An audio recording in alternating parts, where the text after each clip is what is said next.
అనగనగా ఒక అందమైన గ్రామంలో విరాట్ అనే ధైర్యవంతుడైన యువకుడుండేవాడు. అతడు అందరితో చాలా సంతోషంగా మరియు చాలా చలాకీగా ఉండేవాడు.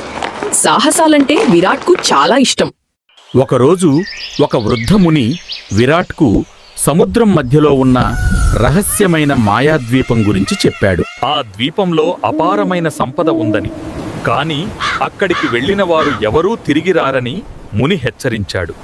ముని హెచ్చరికను సవాలుగా తీసుకున్న విరాట్ తన పడవలో మాయాద్వీపం వైపు ప్రయాణం మొదలుపెట్టాడు.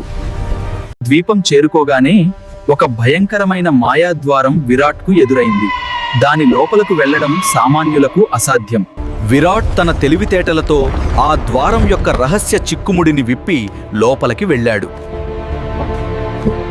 అలా లోపలికి వెళ్లిన విరాట్ని అడ్డుకోవడానికి ఒక భయంకరమైన రాక్షసుడు ప్రత్యక్షమై అతడితో యుద్ధం చేశాడు.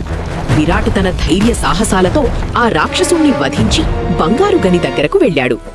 ఆ ద్వీపంలోని అపారమైన సంపదను చూసి విరాట్ చాలా సంతోషించాడు. తన సాహసం ముగించుకుని నిధితో తిరిగి తన గ్రామానికి బయలుదేరాడు. మా కష్టాలు తీరాయి.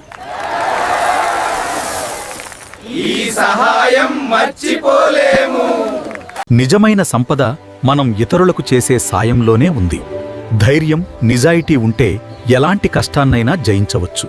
మా కథలు మరిన్ని చూడడానికి మా ఛానల్ సబ్స్క్రైబ్ చేసి తప్పకుండా మా ఇన్స్టాగ్రామ్ను ఫాలో చేయండి.